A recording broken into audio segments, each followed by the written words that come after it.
누가복음 6장 43절에서 45절 말씀을 봉독합니다. 못된 열매 맺는 좋은 나무가 없고 또 좋은 열매 맺는 못된 나무가 없느니라. 나무는 각각 그 열매로 아나니 가시나무에서 무화과를 또는 찔레에서 포도를 따지 못하느니라. 선한 사람은 마음에 쌓은 선에서 선을 내고 악한 자는 그 쌓은 악에서 악을 내나니 이는 마음에 가득한 것을 입으로 말함이니라. 아멘. 네, 여름이 들어서면서 많은 과일 나무에 탐스런 열매들이 맺히기 시작했고 이제는 풍성하여지고 있습니다. 이걸 누구보다 오랫동안 기다려온 사람들이 바로 농부입니다. 씨앗을 심으면서 탐스런 열매가 맺히기를 바라는 것은 농부의 당연한 마음일 것입니다. 이런 농부의 마음을 가지고 예수님은 나무와 열매에 관한 예를 들어 가르침을 주셨습니다. 예수께서 주신 첫 번째 가르침은 좋은 나무는 결코 못된 열매를 맺지 않는다라는 것입니다. 43절에 등장하는 나무는 두 가지입니다. 좋은 나무와 못된 나무. 그런데 여기에는 나무의 종류에 관한 이야기는 없습니다. 종류는 상관없고 모두 열매를 맺을 수 있다라는 전제가 되어 있습니다. 그런데 하나는 좋은 나무, 하나는 못된 나무입니다. 결국 이것은 나무의 종류가 아니라 상태에 관한 것입니다. 과수원에 심겨진 나무에게 똑같은 정성을 기울인다 할지라도 모든 나무가 다 잘 자라는 것은 아닙니다. 건강하고 반듯하게 잘 자란 나무가 있는가 하면 그렇게 자라지 못하는 나무도 있습니다. 농부는 어떻게든 잘 자라게 하려고 손길을 줍니다. 부족함 없이 햇빛과 양분과 수분이 공급되도록 하고 가지도 쳐줍니다. 가지를 잘 쳐준 나무는 그렇지 않은 나무보다 훨씬 더 좋은 열매를 맺습니다. 불필요한 양분 손실을 막고 균형 있고 적절하게 자라서 열매가 잘 맺히고 또 그 열매도 건강한 상태가 됩니다. 하지만 관리되지 못한 나무들은 멋대로 자랍니다. 가지가 너무 많아서 양분이 열매를 맺는 곳으로 집중이 되지를 못하고 열매가 충분히 자라지 못하는 경우도 많고 가지가 약해서 열매를 지탱하지 못하는 경우도 발생합니다. 적당한 가지에 적당한 열매가 맺혀서 제대로 공급이 되면서 무르익어 가야 하는데 그렇지 못한 나무들도 꼭 과수원에는 있게 마련입니다. 결국 열매의 상태는 나무의 상태에 따라서 결정될 수밖에 없습니다. 좋은 나무는 과연 어떤 나무일까요? 곧게 잘 뻗은 나무, 잎이 무성하고 탐스러운 나무, 그런 게 아닙니다. 과실수의 조건에서 좋은 나무는 뿌리가 깊고 든든하게 박혀서 수분과 양분을 잘 빨아들이고 또 충분히 든든하게 성장하고 매달려 있는 열매에 수분과 양분을 잘 공급하고 열매의 무게들을 견딜 수 있는 나무가 좋은 나무라 할 수 있습니다. 이런 나무에는 좋은 열매가 맺힐 수밖에 없다는 것이 예수님 말씀입니다. 어떻게 하면 좋은 나무가 될까? 농부의 손길을 제대로 받고 그 손길대로 잘 자라면 좋은 나무가 됩니다. 우리를 키우시는 농부는 어설픈 솜씨를 가진 분이 아닙니다. 우리가 잘 자라날 수 있도록 보살피고 다듬으시고 양분도 충분히 공급하며 기다려주기까지 하시는 분입니다. 그러므로 우리는 당연히 좋은 나무가 되어야 합니다. 이를 위해서 우리가 할 일은 하나님의 손길을 순종하면서 잘 받아들이는 것입니다. 받아들이지 못하면 좋은 나무로 자랄 수 없습니다. 우리 마음대로 자라나면 자연스럽게 성장할 것 같지만 그렇지 못합니다. 후회 없는 좋은 열매를 맺으려면 농부에게 맡길 줄 알아야 합니다. 좋은 나무는 주인이 보살피고 기대한 대로 키워진 나무입니다. 우리가 좋은 나무라면 그 말은 하나님이 주시는 양분을 먹고 하나님의 기대에 맞게 잘 자란 나무일 것입니다. 하나님께서 주시는 양분은 놀라운 것입니다. 나무한테 필요한 만큼만 주시는 것이 아니라 그 나무에 달릴 열매까지도 다 채울 수 있는 양분입니다. 하나님은 부족함 없이 우리에게 주시는 분이니 주시는 만큼 잘 먹고 잘 다듬어지면 충분히 좋고 훌륭한 나무가 될 수 있습니다. 우리가 좋은 나무가 된다는 것은 하나님이 기대하시는 것 이상으로 훌륭해진다라는 뜻은 아닙니다. 우리는 그만큼 소화할 수 있는 존재는 못 됩니다. 다만 주시는 것을 최대한 소화할 수 있으면 됩니다. 하나님께서 좋은 나무가 되라고 주시는 최고의 양분은 다름 아닌 바로 예수 그리스도의 말씀입니다. 말씀을 잘 먹고 자라야 좋은 나무가 되고 좋은 열매도 맺을 수 있습니다. 결국 좋은 열매라는 것은 말씀을 잘 먹고 자라나게 되면 맺히는 열매입니다. 사과나무에는 사과가 열리고 사람 나무에는 사람이 열리고 또 생명이 주어지면 생명이 열립니다. 사람을 좋은 나무에 비유하면 결국 그 좋은 사람은 사람을 살리는 인생이 되는 것입니다. 복음이 전해지는 것으로 이해하면 가장 쉬울 것입니다.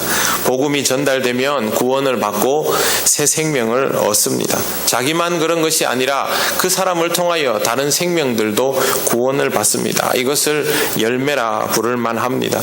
하나님을 알지 못하는 사람이 하나님을 알게 되고 하나님을 믿지 않던 사람이 하나님을 믿게 되고 상처받은 사람이 하나님으로 인하여 위로를 받고 실족한 사람이 하나님으로 인하여 회복되는 역사가 일어납니다. 절망한 사람이 희망을 가지고 다시 새로운 인생을 살게 된다면 그것은 결국 귀한 열매를 맺는 것이라고 할 수 있습니다. 좋은 나무와 같은 사람은 결국 이런 인생을 살아가게 됩니다. 그 사람 때문에 다른 사람들이 희망을 얻고 회복이 되고 생명력을 가지는 것입니다. 그동안 살아오면서 나는 어떤 인생을 살아왔는가? 나는 어떤 나무에 비유할 수 있을까라는 생각을 해보셨을 것입니다. 주로 개인적으로 내가 어떤 신앙생활을 영위하고 있는가에 초점을 많이 맞추게 마련입니다만 사실은 그것보다는 내가 어떤 열매를 맺고 있는가에 초점을 맞추는 것이 훨씬 더 판단하기에 좋습니다. 여러분을 만나는 사람들이 인생이 회복되고 행복해졌다면 여러분은 좋은 열매를 맺는 좋은 나무라 불러도 좋을 것입니다. 하지만 여러분을 만나는 사람들이 상처를 받고 실망하게 되고 실족하고 낙심하는 일이 생겼다면 여러분은 아직 좋은 나무라고 부르기에는 부족한 상태입니다.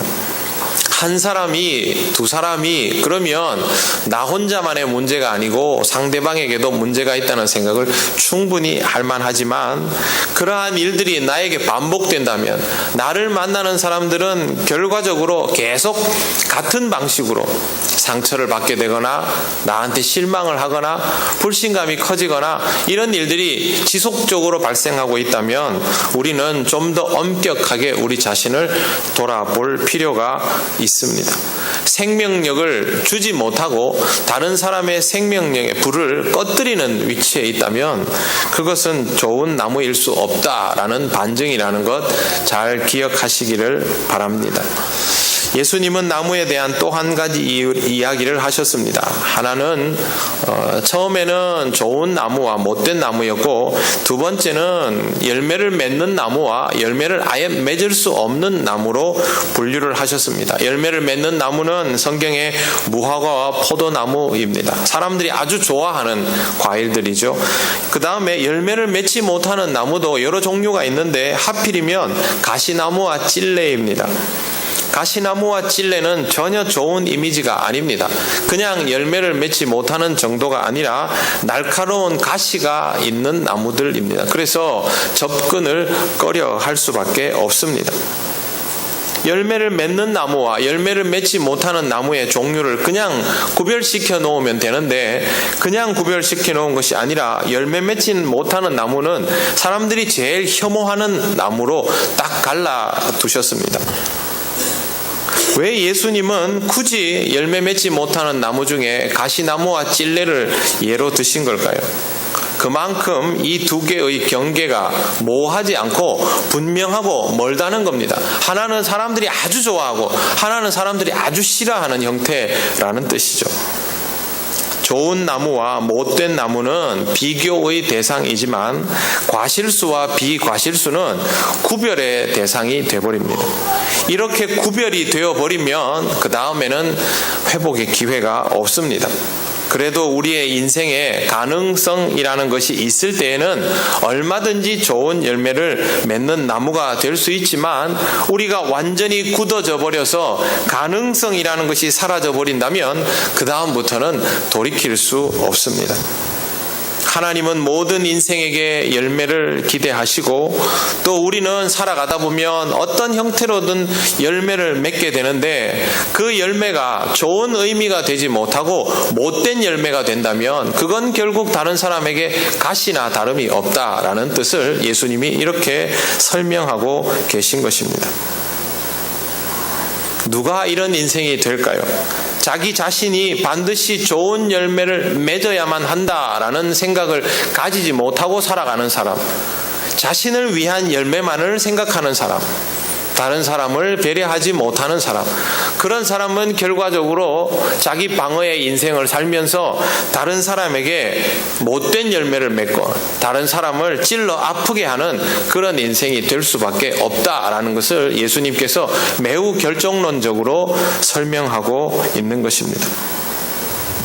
우리는 열매를 맺을 수밖에 없고 그러려면 반드시 좋은 열매를 맺어서 나뿐만 아니라 다른 사람을 이롭게 하는 인생이 되어야 한다라는 사실을 결코 잊지 말아야 합니다. 회복할 수 있을 때 회복되어야 한다는 뜻입니다. 오늘 본문과 병행이 되는 말씀이 마태복음 7장 16절 이하에 나오는데 여기에는 오늘 우리가 읽은 본문에는 없는 내용이 하나 더 추가가 되어 있습니다. 7장 19절에 이렇게 되어 있습니다. 아름다운 열매를 맺지 아니하는 나무마다 지켜 불에 던져지느니라. 더 이상 열매 맺을 수 없는 나무를 과수원에 남겨두는 농부는 아무도 없습니다. 찍어서 불쏘시개로 사용할 뿐입니다. 열매를 맺어야 할 인생이 좋은 열매를 맺지 못하면 또 다른 사람들을 이롭게 하는 것이 아니라 해롭게 한다면 하나님 나라에 그가 서 있을 자리는 없습니다. 신앙생활 하면서 열매 맺는 것을 대수롭지 않게 여기는 경우들이 점점 늘어나고 있습니다. 그러나 그건 우리 생각이죠. 우리를 만드신 하나님의 생각은 전혀 그렇지 않습니다. 인간은 결국 관계성 속에 살아갈 수밖에 없고 이 관계성 속에서 어떤 열매든지 맺힐 수밖에 없다는 사실을 깨닫는다면 여러분에게 맺히는 열매가 어떤 열매인지를 잘 확인하시고 반드시 좋은 열매를 맺는 좋은 나무의 인생을 살아가시기를 바랍니다.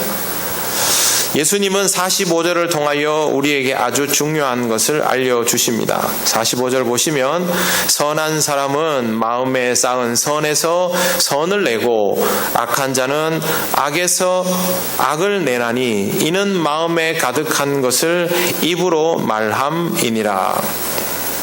모든 것의 단서는 마음에 있습니다. 마음에 선한 것이 쌓이면 그 선이 밖으로 나오고 마음에 악한 것이 쌓이면 결국에는 악이 밖으로 나온다라고 예수님은 말씀하십니다.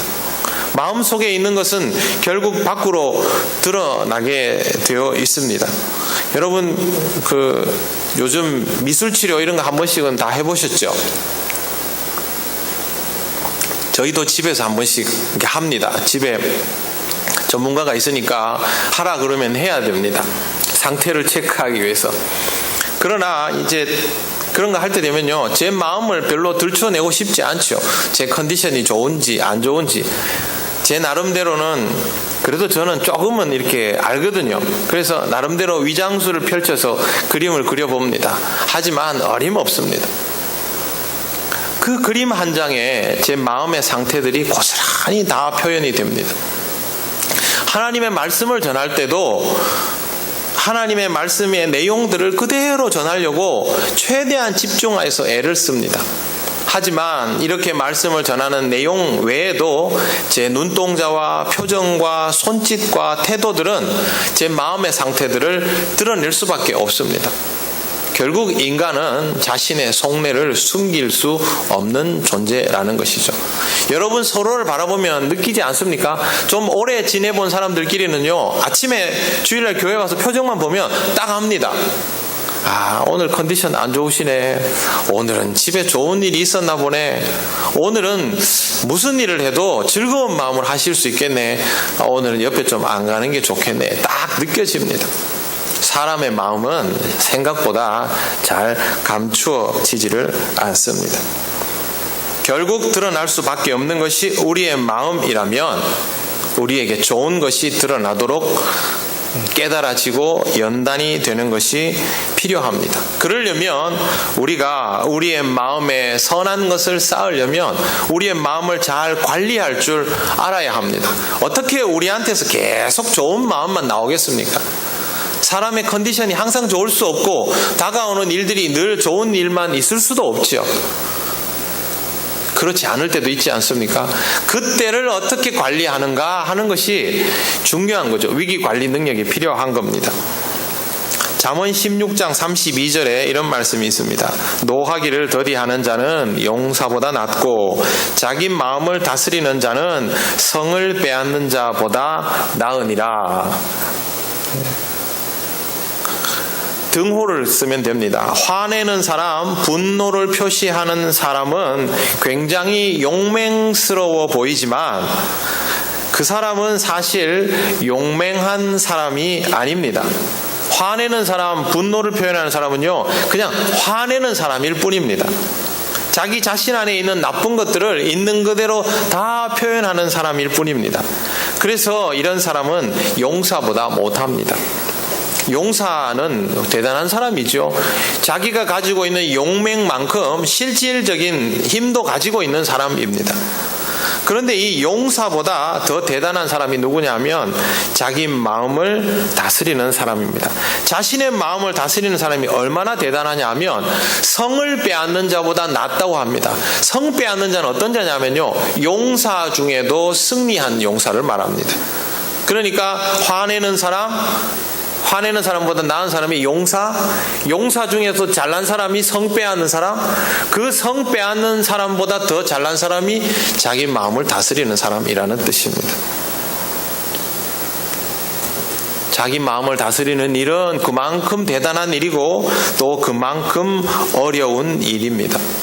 그럼에도 불구하고 우리가 이렇게 해야 하는 이유는 마음은 우리의 모든 것을 결정하기 때문입니다.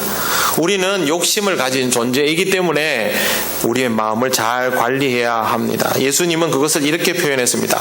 마음에 쌓은 선, 마음의 선을 차곡차곡 쌓아 나가야 한다라는 것이죠. 쌓는다라는 말은요, 한 번에 확 채운다라는 뜻과는 반대의 개념입니다. 좋은 열매를 아무리 생각하고 좋은 나무가 되고 싶다 하더라도 이건 하루아침에 되는 일이 아닙니다. 매일 한 겹 한 겹 쌓아 올려야 합니다. 평창올림픽이 끝나고 난 다음에 스피드 스케이팅 경기장에 대하여 선수들의 찬사가 이어졌습니다. 빙질이 최상급이었다라는 겁니다. 전 세계에 스피드 스케이트장이 많지만 거의 최고 수준이라는 평가를 받았습니다. 스피드 스케이트장 얼음 두께가 얼마나 된다고 생각하세요? 저는요, 최소한 이만큼이라고 생각했어요. 생각보다 굉장히 얇습니다. 5cm 정도 됩니다.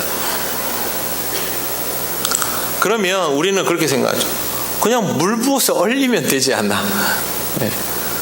근데 여러분, 5cm를 그 큰 경기장을 수평으로 정말 공평하게 아무것도 없이 깨끗하게 하는 일이 쉽지 않습니다. 그리고 스케이트 날이 얼음을 지치면서 파고들지 않습니까?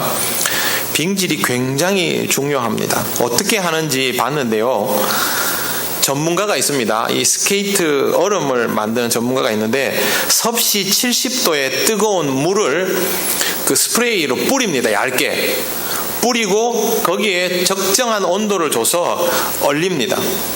그렇게 해서 쌓아 올리는데 한 번 뿌리는 물의 두께가 0.2mm입니다. 그러니까 진짜 안 뿌린 것처럼 뿌린다는 말이죠. 그렇게 해서 5cm를 만듭니다. 얼마나 많이 해야 됩니까? 그렇게 하지 않고 한 번에 뿌리면 물 사이에 있는 산소들끼리 모여가지고 산소층이 생기고 거기에 선수들의 스케이트 날이 박히면 구멍이 나면서 사고도 나고 위험한 일이 발생하는 겁니다.